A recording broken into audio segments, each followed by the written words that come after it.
So don't get defensive. I know that our immediate reaction is to get defensive whenever our spouse calls us out about something, but they know us the best. And so we need to recognize that their feedback is something to take in consideration. So if our spouse is saying, hey, you probably should work out more or be concerned about your health, don't just blow them off. Their feedback is so valuable, probably the most valuable feedback you can get. And never expect more from your spouse than you're willing to give. Don't say, hey, you probably should go work out if you don't work out yourself. Do not do that. So do not expect more from your spouse than you're willing to give. Yes. Welcome to the Four Fires Podcast, where we talk about winning in all four of the essential areas of life.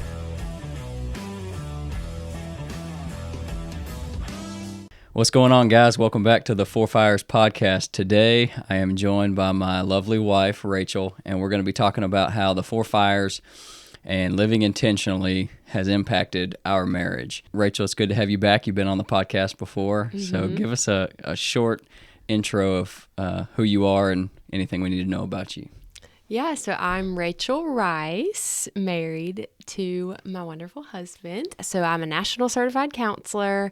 I'm going to work in the school setting, and I'm also a certified nutrition coach working with women and men to look and feel their best year round, and I absolutely love that. It's one of my biggest passions, as you know, and you hear me talk about it 24/7.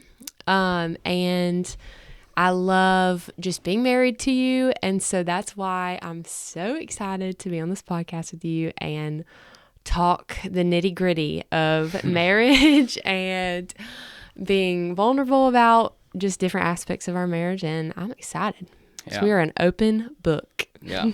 So we're both 24 years old. We've been married for almost 3 years. June 19th of 2024 will be 3 years. So we're definitely experts on marriage, obviously. We've learned a lot Just kidding. in 3 years, but we got a long way to go, and we've only gotten to where we are now because of a great framework, a great direction for our life, and great, godly, wise counsel. A lot of really great couples in our lives that are 1, 2, 3, and maybe getting close to 4 decades older than us. So a lot of other people that have poured into us to help us grow as much as we have in the last 3 years. So, Rachel, I'm actually going to let you start us off. Just hit some high-level stuff explaining a little bit about our relationship from the time we met to started dating, getting engaged, and then into marriage. And then, of course, the most valuable stuff I think that we're going to talk about is what we've learned since we've been married. So why don't you give us a little story behind dating and being engaged? Yeah, so we'll give the broad spectrum of things and the highlights for the general parts of our marriage, but then we'll spend more time on the more nitty-gritty parts of our marriage that really change things. So before we started dating, we really didn't date that much. In high school, even college, we met freshman year, praise God. So we didn't go so long in college without meeting each other. We met first semester freshman year at the end of October.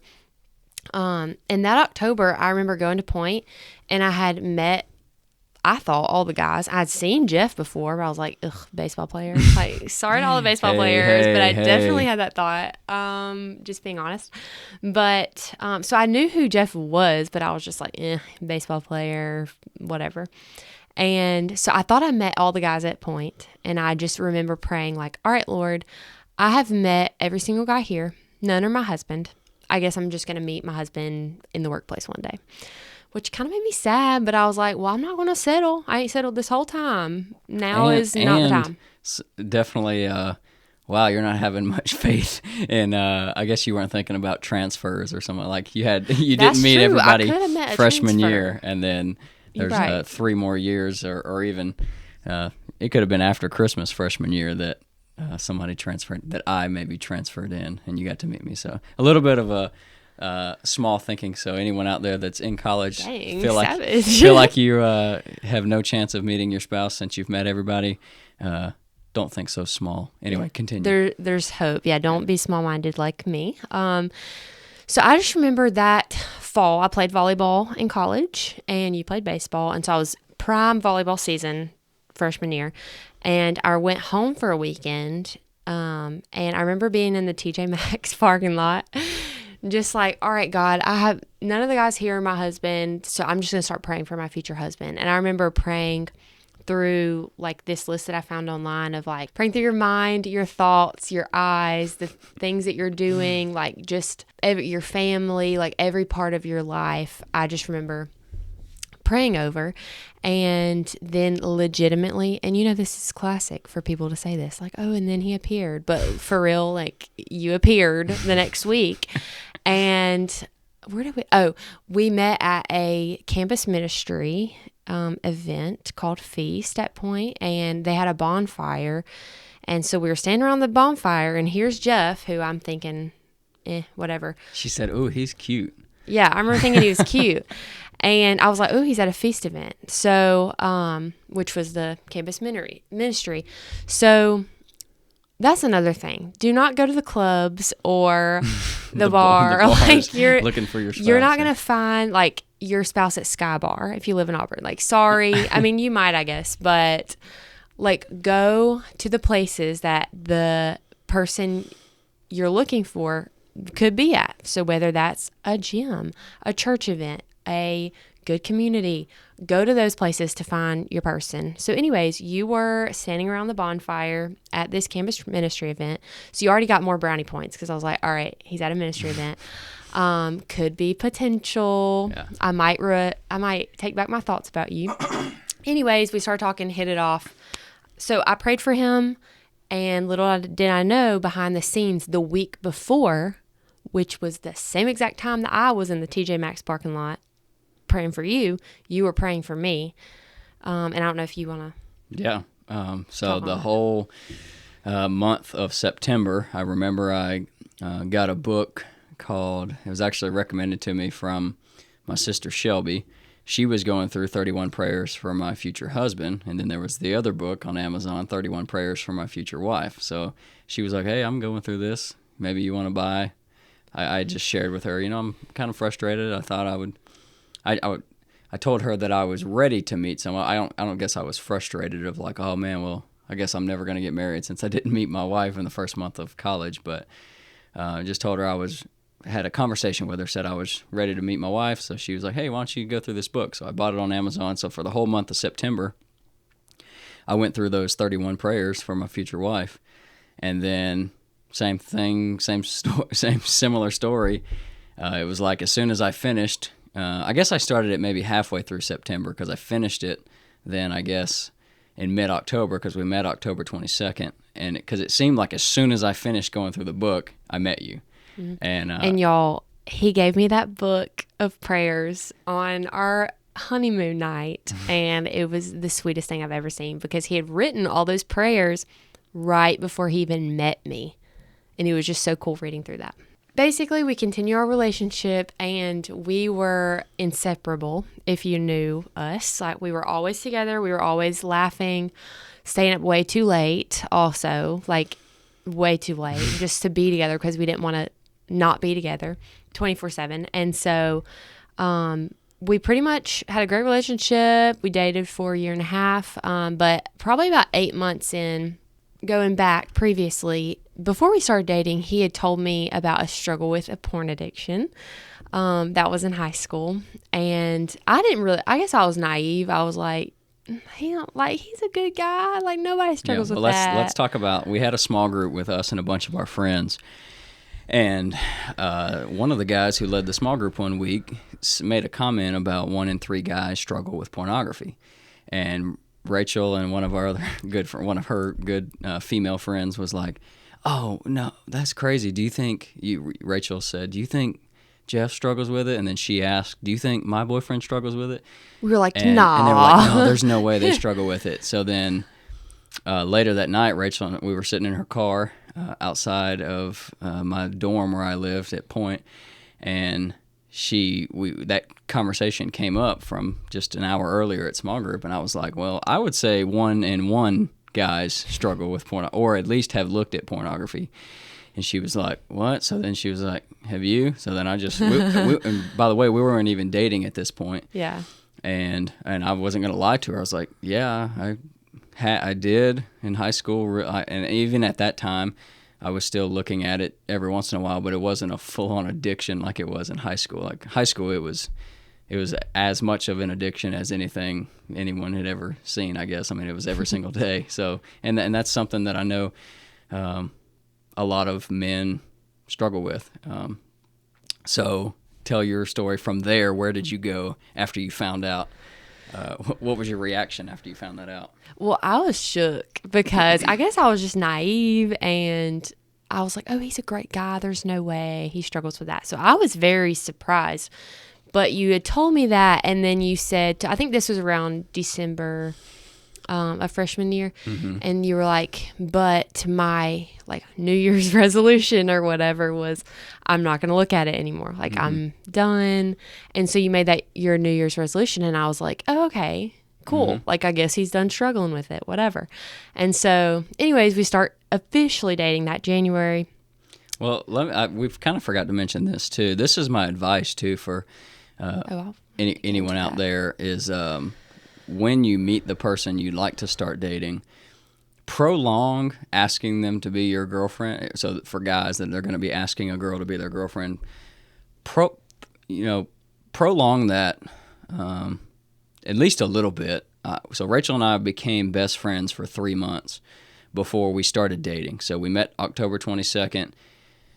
It was close to 3 months. October, November, December, and then January 13th, I asked her to be my girlfriend, and I think that's one of the greatest things that we experienced in our relationship was we really just became best friends.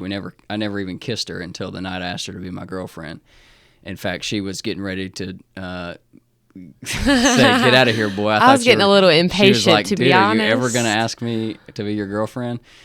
So that's something I recommend too, is become best friends with the person that you would like to start dating and you think might turn into your spouse one day, because when you get married, you still need to be best friends. Yes. And you need to be best friends forever.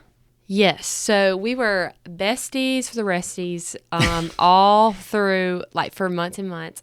So I think about 8 or 9 months had gone by since that conversation about the porn.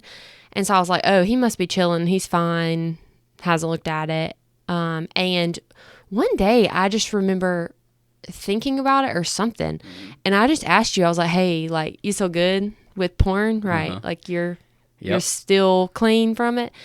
And he just like broke down. And because I made it my New Year's resolution, no pornography. So from January all the way until I think that was October, maybe, when we had that conversation and you just straight up asked me, hey, how are you doing? Have you looked at pornography? I had gone from January all the way until September. So I had just looked at it again 2 weeks before she asked me, and I was like I was so depressed that I had fallen back into it just one time. No, it was like twice, wasn't it? It was 2 times that week, and then I was like, what the heck am I doing? So then from 2 weeks I was clean again, but then I was like, wow. I was like, so all of this time, and then she asks me just 2 weeks after I had gone back into it. But from January until September, I hadn't looked at anything. I was doing so good. So then at that night, like she said, I broke down and so he told me that, and I totally thought he was chilling with porn, didn't look at it, anything like that. And when he was except for the week before, and I was distraught. Like, I didn't know what to do. I was like, do I break up with him? Like, he's my best friend, and I wanted to marry you. I mean, gosh, we both didn't barely date because we're like, nah, they're not the one. So we were so picky. And so I wanted to marry you, but I was distraught about the whole thing, truly to my core. I was like, I don't know what to do. And I just looked at him and I was like, I want you to be my husband, but my husband will not do this. And if you continue to do this, you're not my husband. And that just came out of me, and I meant it too. I was like, this is not okay. And I said, in fact, you looking at it again and feeling sorry and crying, I'm done with that. Like, this is, and not to be a savage, but when you're dating, be a savage, women, okay? Because you can be. And I was like, my husband's not going to do that. You're not my husband if you do that. And also, I don't want to have this conversation again, because I'm not going to go the back and forth of, oh, we looked at it again, cry fest, so sorry, apologize, move on. I'm not going to do that cycle multiple times. Like, I'm not going to go through this again. So I was like, I'm not having this conversation again, period. Yep. We're not doing this. Yeah. So that night, I remember, like she said, so you should know, everyone listening, that I'm an emotional guy, so it's not a giant, it's not a big thing really for me to cry. However, that night I like broke down crying because I immediately thought, oh my gosh, I want to marry this girl, and she's about to break up with me, and I'm about to lose this girl that I thought was going to be my wife. So that night, in my room, in my dorm, I went online, and I had heard about two different, I guess, online accountability partners, I guess, for pornography, and one of them was Covenant Eyes. And so if you guys have never heard of Covenant Eyes, and that's both male and female, because I know men statistically struggle more with pornography, but even women, if you're struggling with it, and as parents, we don't have kids yet, but our whole family is definitely going to have Covenant Eyes. And so what it is it changes your web browser. And so I have to, everything I searched to this day, I search through the Covenant Eyes web browser and not the normal Safari web browser. And I have it on my cell phone and my computer, and so there's no way for me to look anything up without Rachel knowing about it. And so that night I got Covenant Eyes, and I recommend getting another accountability partner. I know me and some other people may disagree on this, but I made Rachel I put Rachel every single day from that night, October or November of 2019, and from that night until today, Rachel's gotten an email every single day with screenshots or any concerning data or searches that has happened on my phone. And so I immediately got that night, because I was serious about, okay, I legitimately have to stop this, because even though I've only looked at it twice this whole year, I see how this is going to wreck my relationship with what I thought at the time and turned out to be my future wife.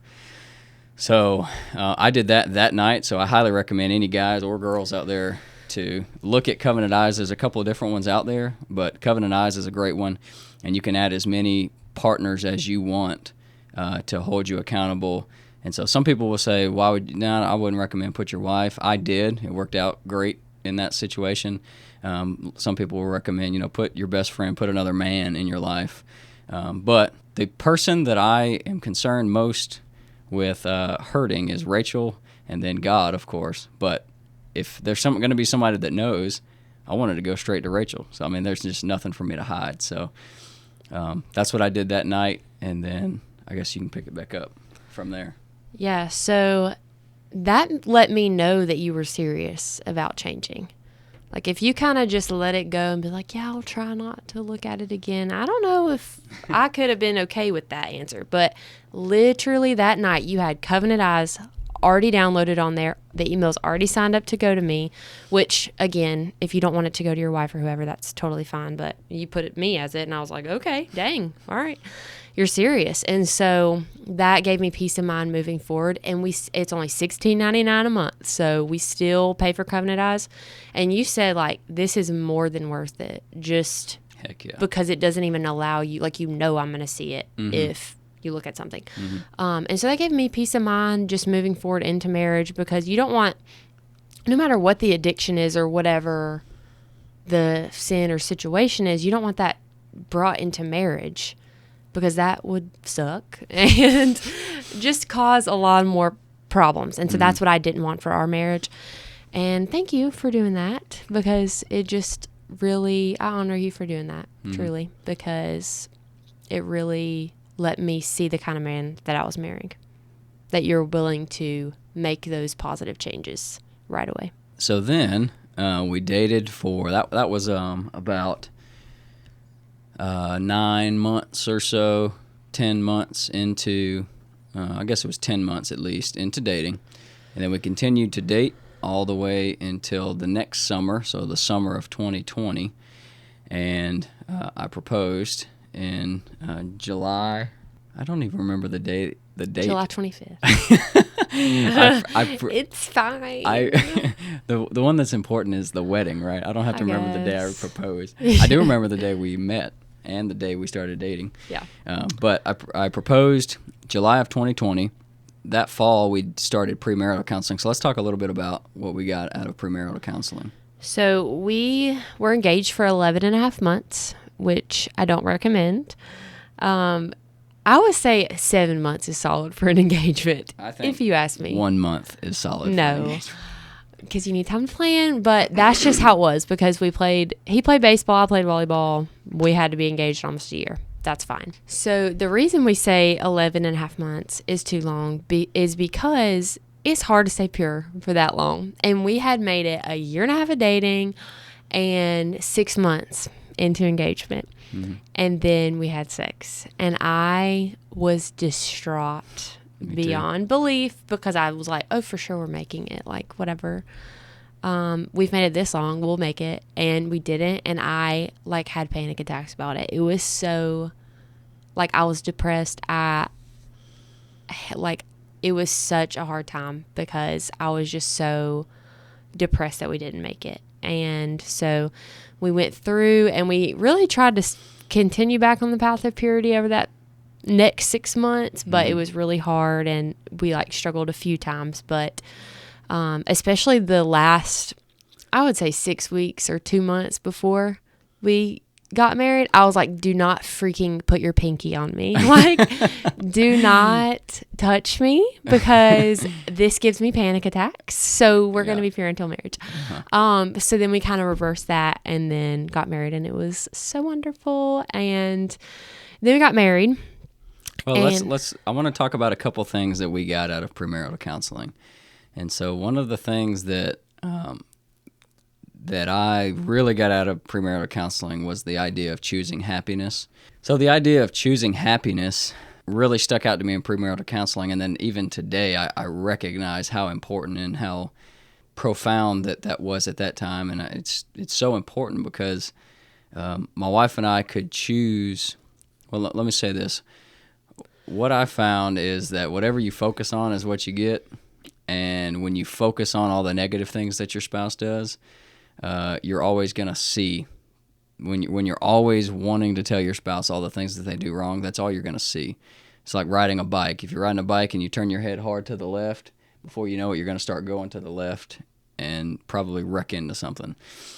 And so the idea of choose happiness is so important because even on the days when Rachel's doing all the little things that annoy me or I'm doing all the little things that annoy her, me choosing to be happy and just choosing that attitude of gratitude that we have a great life. You are the joy of my life. I love you so much, and you're my best friend. That's so important. Another thing with that helps with choosing happiness is this idea of having positive withholds. The idea of positive withholds is you notice that your spouse does something or they said something, you're in a public place, you're at a party or something, and something as simple as I see Rachel flick her hair and her eyes sparkle in the light and I think she looks beautiful, and I'm not able to tell her that right then and there because she's talking with somebody or something. Later on, you say, hey babe, you know, earlier tonight you did this and I really loved it. You look so beautiful. And so that's a positive withhold. And so making an effort to give your spouse positive withholds, telling them something positive about them that they did or said in the past is just a great way to communicate, hey, I notice you and I see you and you're beautiful and you're so sweet and whatever else the positive compliment is. But then the rule of thumb is when you're thinking about giving anything negative, because it's a marriage, we have to work on it, so it's important for us to communicate things that maybe we're not happy with or even just little things that annoy us. Hey, can you do better with this? Every time you want to say something negative, call it complaining or some kind of critique, which can be okay. You should have 2 positive things to say, 2 or more positive things to say. So and that's the whole, it all goes into choosing happiness. And if you value your marriage, you'll choose to compliment your spouse more than you critique them. And then one last thing that I really got out of premarital counseling was this idea of your marriage should be not a capital A or a capital M, or it should be a capital H. And so for those of you that are just listening, don't have the video overlaid, think about a capital A, the letter A, and how it's got the two long parts of the letter and leaning in on each other, and then there's the bridge in between holding it together. And that's the idea there, is you and your spouse are leaning on each other, and if one of you weren't there, you would fall.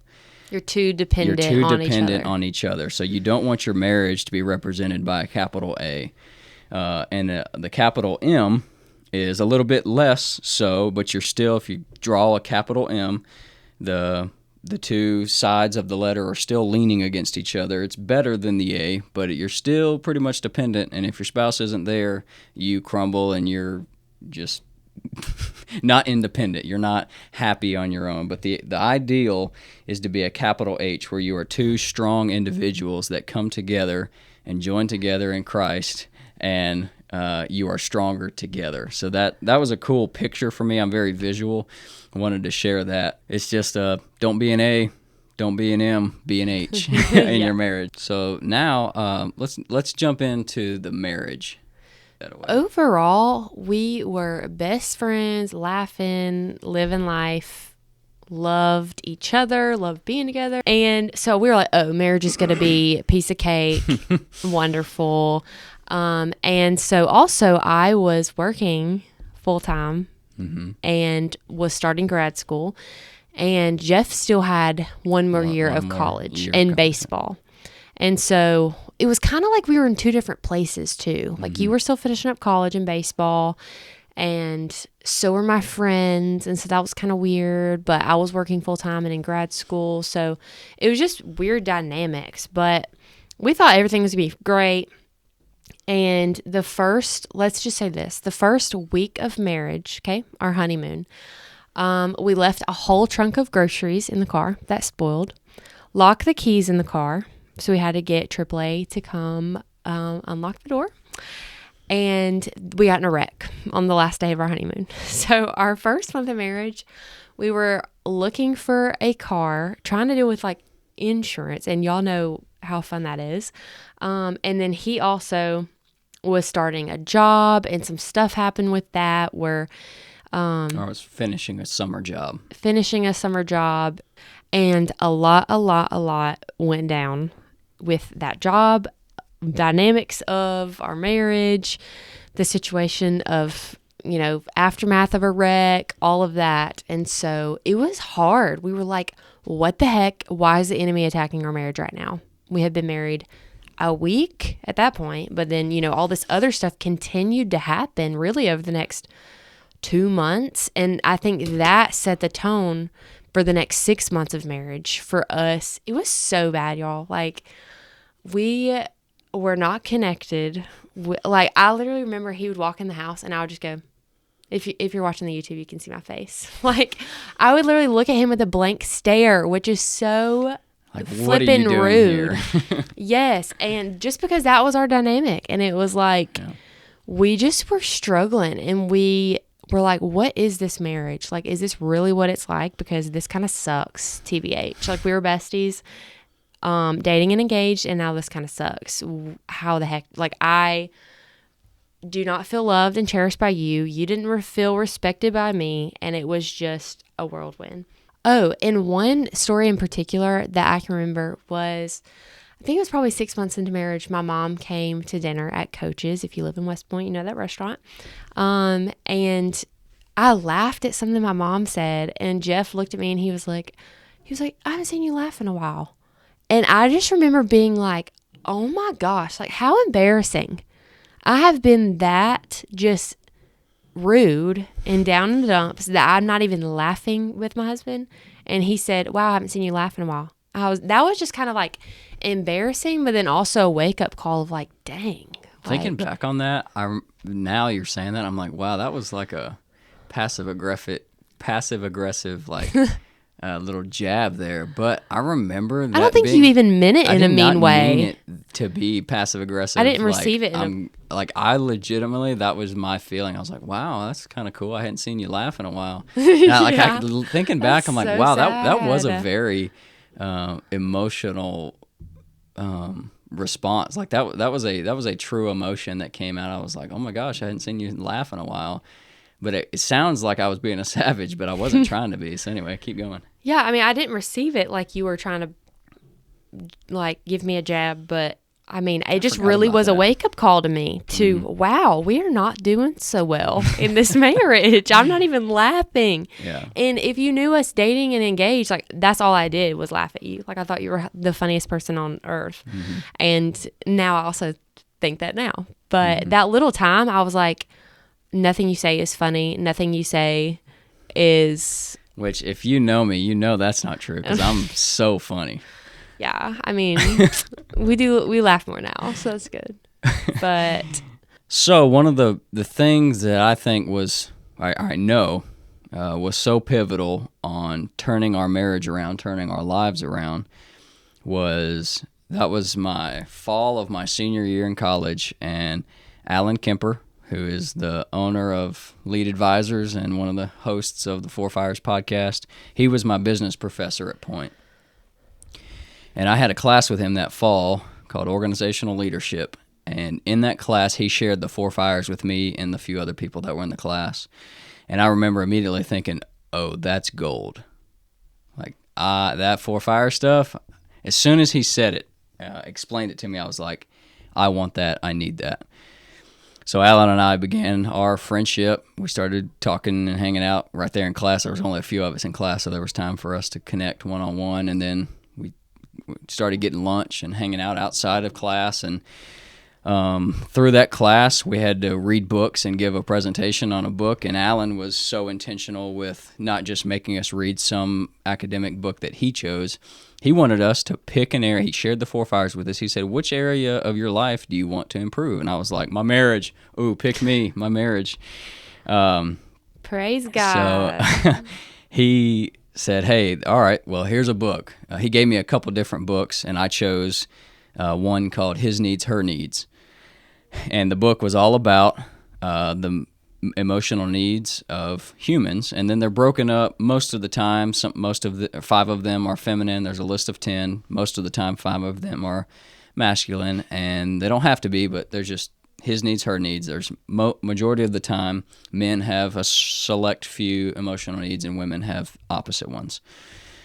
So I read that book, and it was life-changing for me to understand, oh, yeah, yep, my wife and I are very different. God created us different. Our emotional needs are completely different. And I remember him texting me at work, like, hey, here's a list of 10 emotional needs. What are your top ones? He was like, I have guesses for them, but you tell me which ones. And so I told him mine. He told me his. And then from there, really, because you read the book, you were starting to live into the Four Fires that you had heard about, and you started leading intentionally in first our marriage. You started, even when I was still blank face staring at you, like just being rude, you chose to like speak life into me and just really start leading and being a respectable man. And I saw that and was like, dang, like I really need to level up because he's starting to do all these things. Like, let me start living more intentionally. And so it was all because you identified, hey, what are her emotional needs? And you really started pouring into those needs that were mine. And that made me automatically just want to start pouring into yours as a byproduct of just the love that I was feeling from you. Mm-hmm. So that is exactly what I was going to get into next, about what the big revelation I had from the Four Fires, thinking about, yeah, I'm the man of my house. I need to start becoming this 4-dimensional guy. And reading the His Needs, Her Needs book, I remember the revelation I had was this is what the Bible is talking about when it talks about in Ephesians 5 that the man is the head of the household. He's supposed to lead his wife and his kids and manage his household with competency and dignity. And I was like, oh, I want my emotional needs met. Rachel wants her emotional needs met. But I'm finding that when I don't meet hers, she doesn't meet mine. So I was like, oh, okay. So when God says that the man is the leader of the household, I realized the revelation that I had was I cannot expect Rachel to meet my emotional needs if I'm not meeting hers first. And so it's either a climb like this where I meet Rachel's and she's like, oh, I love him and I'm going to give him some respect, and it goes up, or man, Rachel hadn't made me feel respected today, so I'm not going to talk to her and meet her need of intimate conversation. And then she's like, oh, well, he's not talking to me. I'm not going to give him a kiss to meet his sexual fulfillment needs. And then it just spirals downward. And so I just realized that is what it means to be the man and to lead. It's dying. And so Ephesians 5 says, love and cherish your wife and give yourself up for her like Christ did the church. So I ignore, at least temporarily, all of my emotional needs, and I choose to meet yours. I'm not perfect, nobody is, but on a good day, I'm trying to meet your emotional needs first. And then what I found, men that are listening, is that my wife meets my emotional needs better than I could have asked her to when I'm meeting hers, because she, out of love and respect, wants to meet mine because I'm loving and cherishing her. And I do want to honor and just give you a shout out that when you started leading, I just was like, oh my gosh, this is a man. Like, this is a respectable man who is going after what he wants. Like, he's respecting me, he's pouring into me. And I could see just this giant shift in your priorities. And so I just love you so much for that. And thank you, because we'd probably still be having a horrible marriage if it weren't for you being the first one to lead and change, because it wasn't me that made the shift, it was you. And so if you wouldn't have done that, I have no clue where we would be. So thank you for doing that. And I love you so much. You're so cute. Proverbs 12:4 says, a wife of noble character is her husband's crown, but a disgraceful wife is decay to his bones. I'm like, dang, like that's kind of deep, but it's so true. Like, I don't want to be decay to your bones. What? Which is, I mean, a disgraceful wife, like, you know, that's what happens. And so I want to be a wife of noble character and be your crown. Like, I don't want to be, you're living intentionally. I don't want to be that person holding you back. Mm-hmm. I want to be your crown, your propeller. We're each other's propellers in life. And so I want to help you continue being this respectful man. Right. And men, don't take that verse and say, man, my wife sure is nagging me to death. She's what is it? She's decay to my bones. Decay to your bones. Men, you have to make sure that you are doing the things that are respectable in order to expect respect from your wife. That's a fact. I can't be laying around like a bum all day, sleeping in until 9:30 in the morning, and not washing dishes and not helping and do anything, and just like, hey, you're supposed to respect me just because I'm your husband and I'm a man. That's not how it works. You have to do things that are respectable in order to receive respect from your wife. So preach. So through going through the His Needs, Her Needs book and learning from Alan and beginning that mentorship and going through that class, Alan actually invited me to a Wild at Heart retreat. And so men out there, if you've never read the book Wild at Heart by John Eldredge, I highly recommend that to every man, because that book talks about how boys have to have masculinity bestowed upon them from another man. It can't be from a woman. It has to be from another man. And how every man has a wound or multiple wounds that most of the time are caused by his father, whether the father was present or whether the father abandoned the man when he was young or whatever. We all have wounds, and it just really digs into understanding those wounds and getting freedom from those wounds. And for me, it helped me have grace towards the few wounds that my father gave me, because I was able to recognize how amazing my dad is and how amazing he did raising me, I was able to find grace. So anyway, that's a great book. That was just a great retreat that Alan and I went on. Highly recommend The Wild at Heart to every man, because it really helps you understand yourself, because the question that the book talks about is every young boy has the question, am I a man, and do I have what it takes? And some boys grow up to be a boy with a beard and never really becomes a man, as far as his terminology is having masculinity bestowed upon you, where you are confident in the man you are. Some men never get that because they don't have their dad or some other male figure help them understand, no, I am a man, I have what it takes.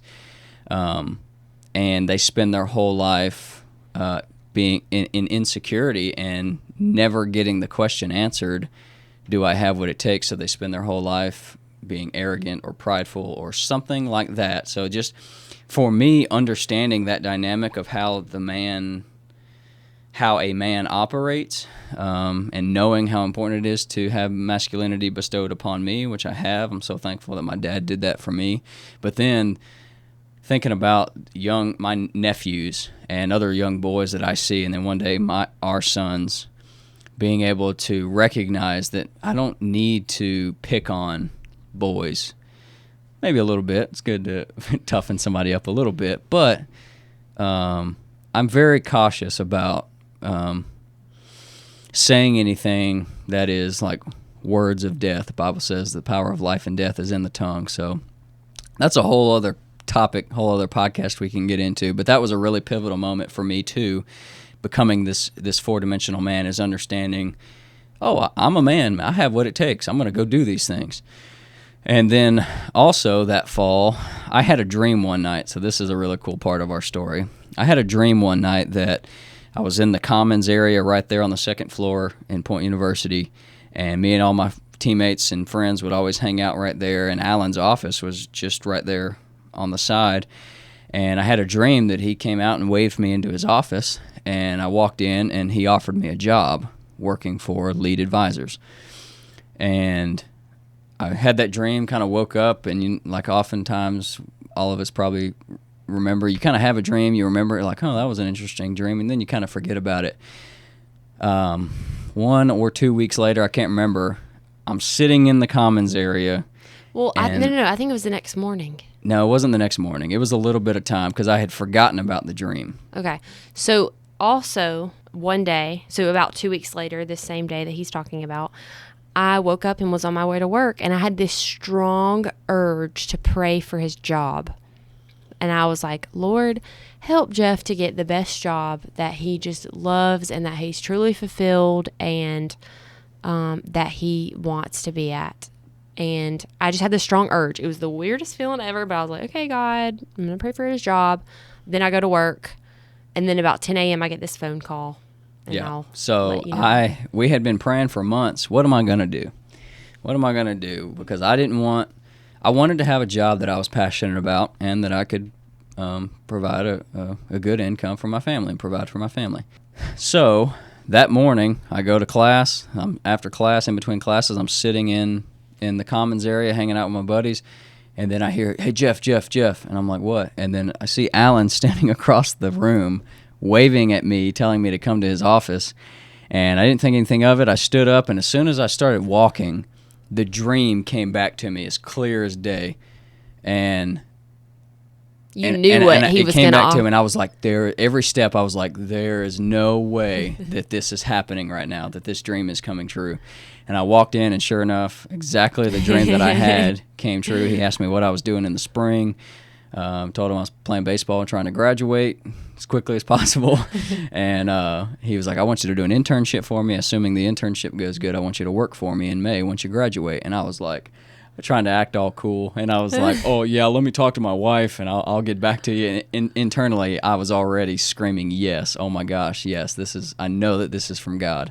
Doesn't Alan joke that this is the job of your dreams? Right. So literally. I told Alan that one time, and he said, oh, so what you're telling me is this is your dream job, and you're telling me not to screw it up as your boss. And I was like, maybe. Oh, my gosh. So then I immediately was like freaking out. So I left. Alan's office, and I called Rachel. So she was working in the admission office at Point at the time. I called her. I knew she was just downstairs. And I was like, can you talk right now? And she was like, yeah. And then she walked out, and we met right in the hallway outside the admission office. And I was like welling up in tears, and I was like, you're not going to believe what happened.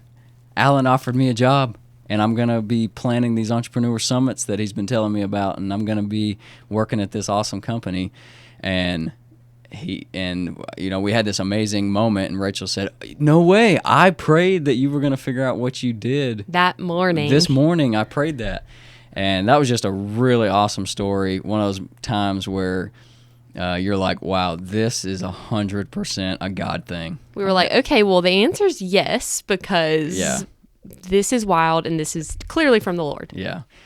And just a really cool story. I remember going out, calling my parents, immediately telling them, just so excited. And then moving on from there, I started living into the Four Fires because I knew that I was going to be working at Lead, and I knew that the Four Fires was how Lead operates, and that's how Alan and his executive coaches coach people with that framework.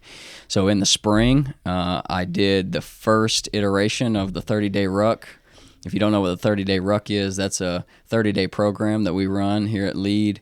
It's a 30-day challenge to live four-dimensionally. There's a bunch of tasks you commit to for 30 days. There's a handful of things that you commit to abstain from to avoid wasted time during the 30 days. And then there's a weekly meeting for you and the other men in your life that are going through the Ruck with you and your facilitator to check in for encouragement and accountability.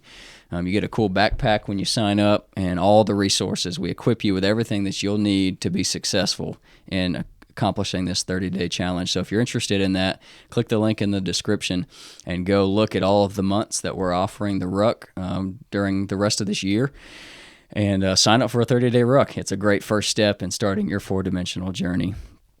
So I did a 30-day Ruck.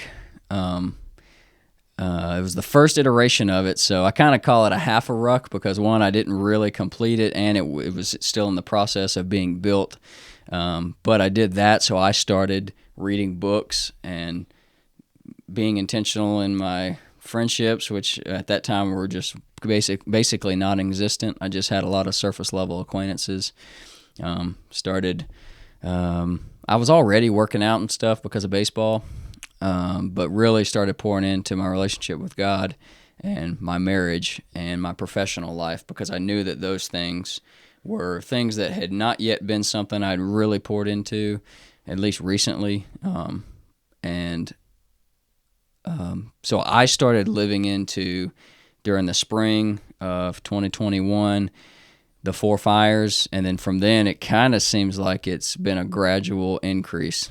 Kind of just like it's been up and down a little bit, but if you zoom out over the last 3 years, it's been kind of up and to the right, which is awesome as far as my four-dimensional scores of just being intentional. And so I would just like to say that I have seen you change so much in the past 3 years of marriage. Like since we were dating, engaged, and now married, for almost 3 years, it has been insane to see the growth in you and just how you lead me and you and how you lead other people, how you lead yourself, lead by example is just so flippin' cool, seeing how much you've grown. And so Luke 2:52 says, and Jesus increased in wisdom and stature and in favor with God and man. And I feel like that's what you've embodied, is you have grown in wisdom and in stature and favor among God and men. And that has been dang cool to see. And just watching you do it makes me just want to live into that. And I just want to encourage just all the women, even going back to being your husband's crown, not decay to their bones. I feel like he's my propeller. And I feel like I'm your propeller. And we just do that for each other. I heard this one girl, she said something about her husband's her push-up bra. I don't say that. We're just going to say propeller. But don't. Hey, I'll be your push-up bra. Anytime. You'll be my push-up bra. Okay. Yeah. But that's how you should be in a marriage, I feel like, is promoting each other, calling each other out and calling each other higher. And calling each other out, we call each other out. I mean, I've asked you, like, hey, what, am I not seeing something? Like, is there something in me that I need to change? Or you'll just point it out. And I'll be like, dang, that kind of hurt my feelings a little bit. But like, you're right. Let me change that. And so don't get defensive. I know that our immediate reaction is to get defensive whenever our spouse calls us out about something, but they know us the best. And so we need to recognize that their feedback is something to take in consideration. So if our spouse is saying, hey, you probably should like work out more or be concerned about your health, don't just blow them off. Like their feedback is so valuable, probably the most valuable feedback you can get. Same thing if your spouse is like, hey, I'm trying to go this place with my finances, and you're really like spending all the money on Amazon or doing all this, and like that's not really helpful. Don't just blow them off about that. Be like, yes, how can I support you in our finances? And never expect more from your spouse than you're willing to give. Don't say, hey, you probably should go work out if you don't work out yourself. Do not do that. So do not expect more from your spouse than you're willing to give. Yes. And then whenever you get that feedback, seriously take it into consideration, because the feedback that you have given me is the best. And sometimes I get defensive about it, but then it's like, okay, well, why am I defensive about that? Let's both talk through the insecurity that I'm dealing with that made me feel that way. And then let me make that change, and vice versa. I might point something out in you, like, hey, Jeff, what you doing here, bud? And you might be defensive from some sort of insecurity. Well, let's talk about that. That's okay. Mm-hmm. Talk about it and then fix whatever it was that your spouse pointed out. Mm-hmm. I saw this one couple, and I described it this way to Jeff. I said, man, I feel like he is trying to take them places, and she is literally an anchor to his neck, pulling him down. Like he's trying to swim uphill, and he has this anchor just like sinking him down to the bottom. And don't be an anchor to your spouse. If your spouse is making those changes in their health, do not be the one to hold them back and be that old like grandpa. So we want to be a propeller to our spouse, husband or wife, not an anchor. And one of my favorite examples of this was one of my nutrition coaching clients. She and her husband, they're wonderful. Their dynamic is so great. And she was on this fitness journey, and he knew about it. And she was, logging her food, trying to get awareness, getting in that protein, all the things. And she has 3 kids, and she's also a working mom. And so she was like getting food for the kids, breakfast ready. And her husband came up to her and said, hey, here's your plate.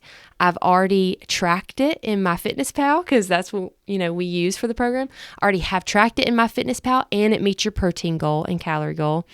Here you go. You don't have to worry about a thing. Eat it, and it's already tracked. And I'm just like, oh my gosh, what a great example of being a propeller to your spouse in whatever area that it is that they're trying to level up in.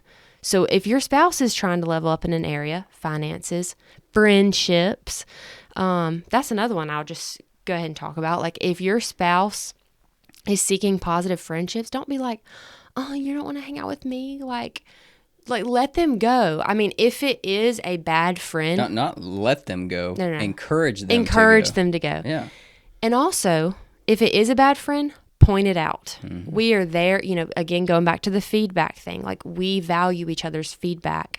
And so if it's not a friend that is helping them grow as a human being, point it out. Hey, I don't think this person is bad for you. And the spouse, don't be defensive about it. Mm-hmm. They just value their feedback and what they're giving you.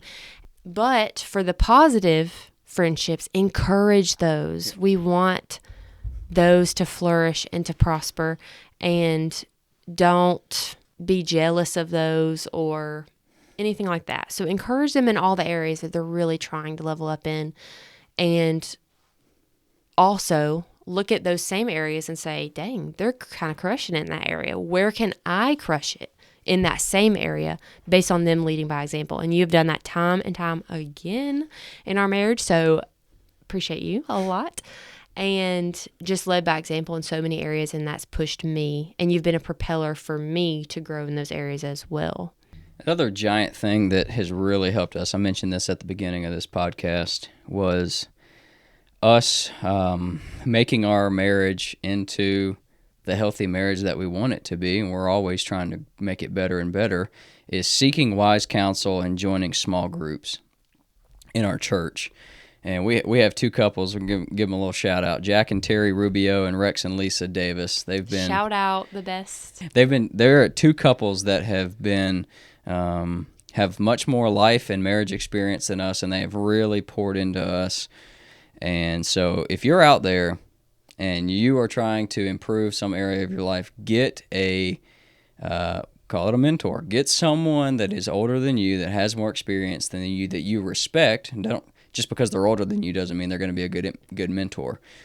Find someone that you respect and honor based on the example that you see them living in whatever area that it is, and ask them to counsel you and seek wise advice from them, because those two couples have really helped us be able to, I think it's helped us to mature at 24 years old, to think about certain things in our relationship by like taking a step back and actually thinking about, rarely is the issue. So rather than me just being upset about the issue that's right here in front of us, I'm able, because I get this advice, hey, I got this wise advice, rarely is the issue. I'm like, okay, what does that mean?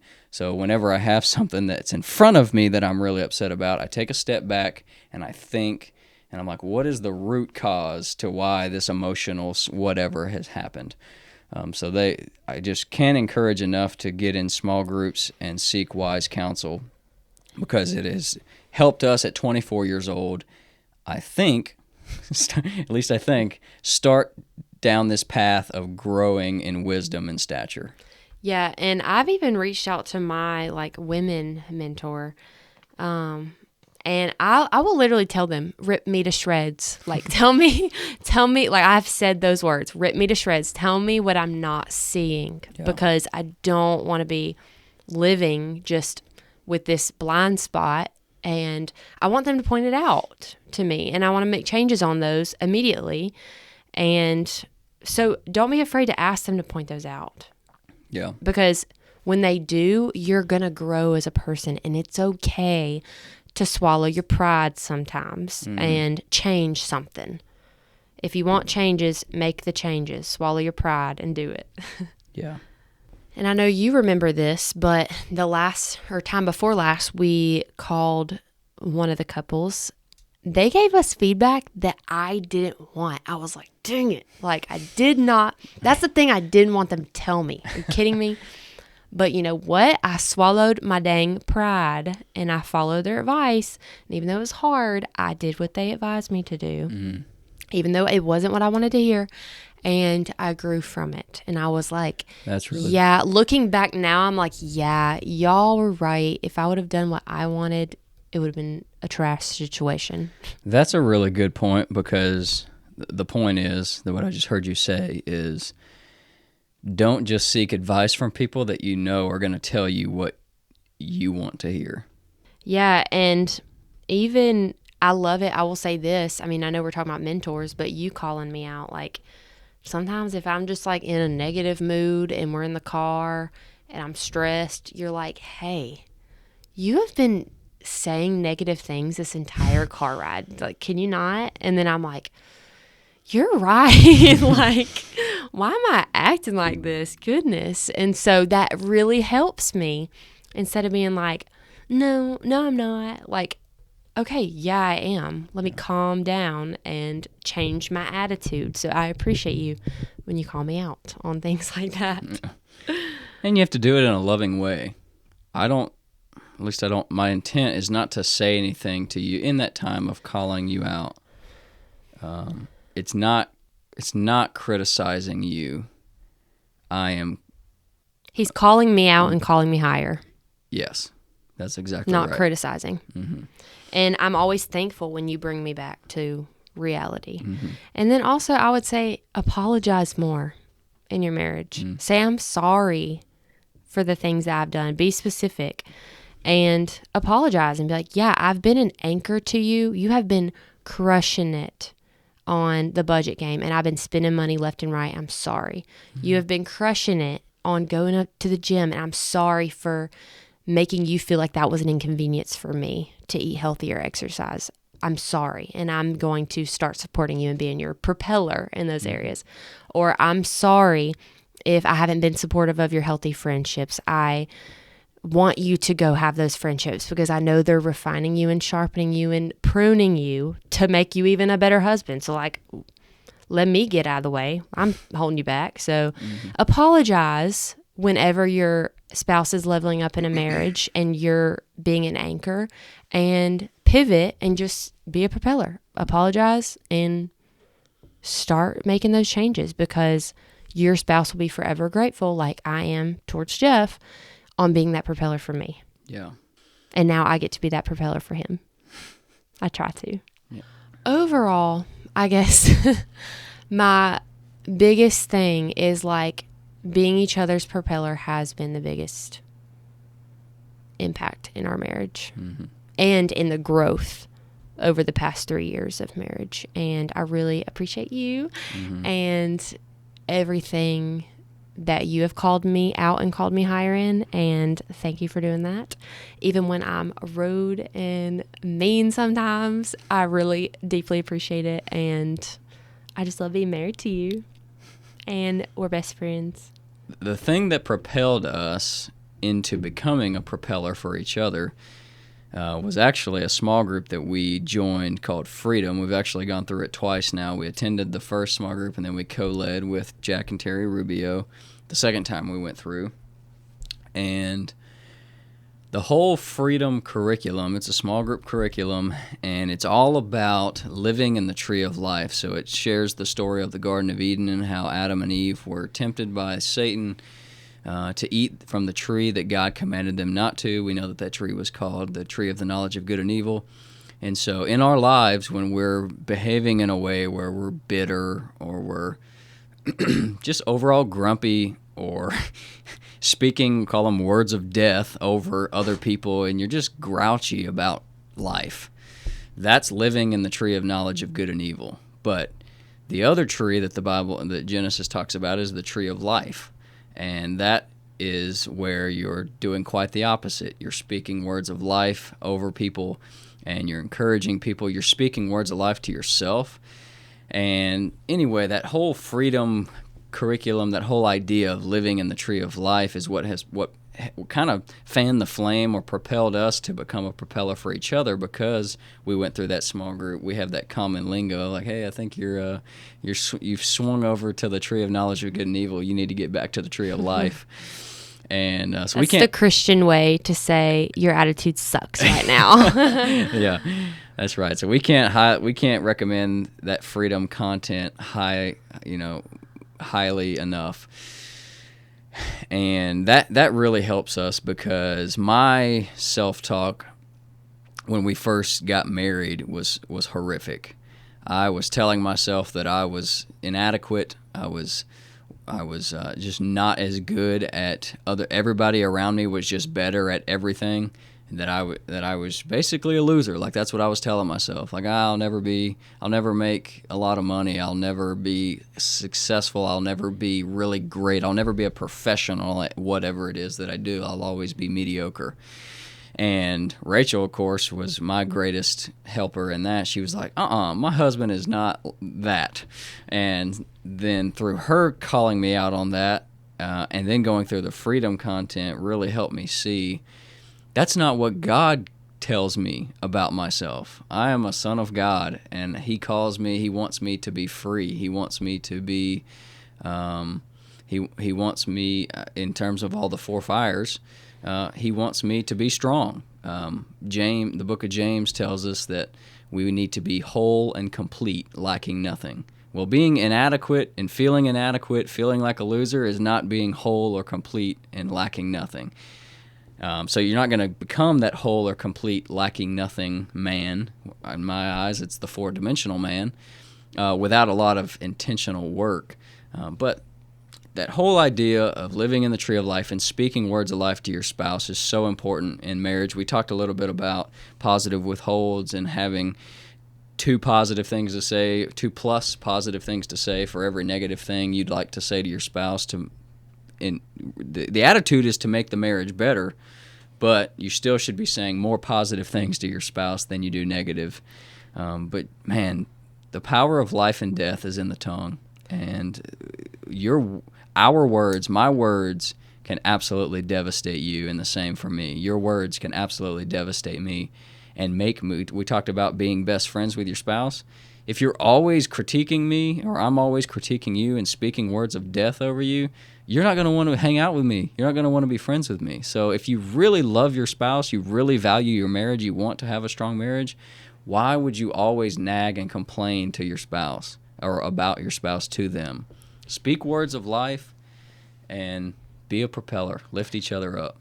And you and I even get kind of unhinged. Like whenever we'll be in a room and someone will say something that's just so negative, or being passive aggressive, or just saying that even the self-talk. Like, oh, I'm so fat, or I'm so stupid, or I'm so dumb. I'm like, whoa, we don't get say so that. Yeah. Jeff and I we'll be in a room and someone will say something that's just tree of knowledge of good and evil, not tree of life. Yeah. And we are like, it's like a spark. We're like, or it like strikes us so hard. We'll make dead eye contact and be like, whoa, oh my gosh, I cannot believe that they're like even putting that out into the air for Satan to grab a hold of. Yeah. And so, but that's what we did for so long, you know, the self-talk and to each other, that now we are just like, literally it strikes a chord in us whenever we see it. And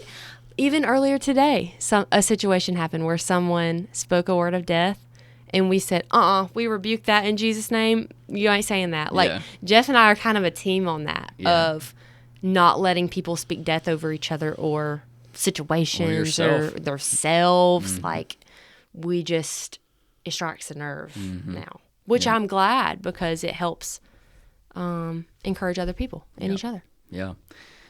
On that note, another piece of advice that I think is very valuable, that I'm thankful that I always heard it from my parents, and I recognized it soon into our marriage, and I was like, oh my gosh, I can't believe I did that. I'm never doing that again. And so what that thing is joking about or talking about, even in a joking manner, divorce.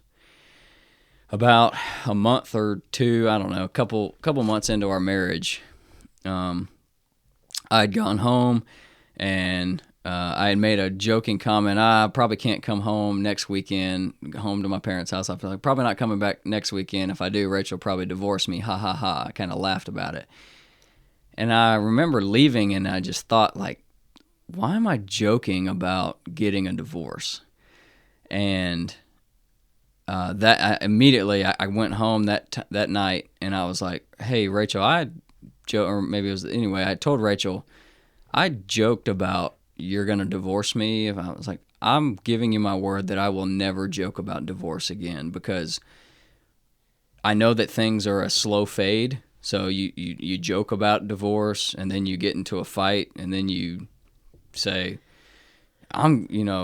just like it's a slow fade over time, where it started as a joke about divorce, and then 10 years later, you're actually getting a divorce because it's been 10 years of slowly joking about it, saying it, thinking about it, and then over time, it becomes a thing that you're actually considering, because it's just been a slow fade over time.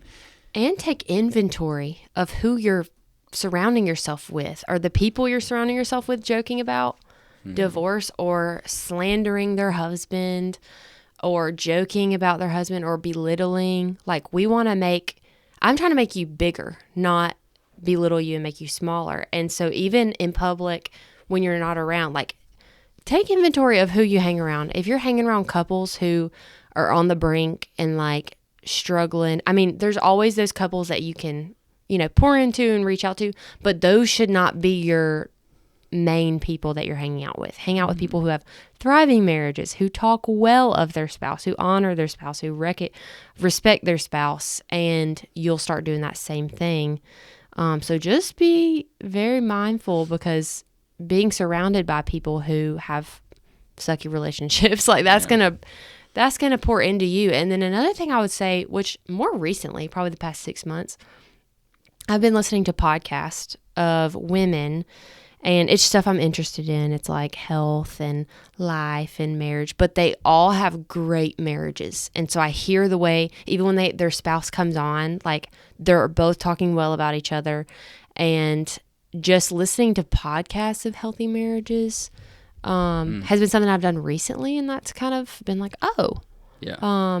It's helped me a lot, I think, and given me new perspectives on things. So even take inventory of what you're listening to, in terms of how they talk about their spouse, or books you're reading, or whatever it may be. What you put in is what you will get out. That's a fact. The mouth Don't speaks, play with it. The mouth speaks from the overflow of the heart. Mm-hmm. So consume good content, and that's what you'll get out.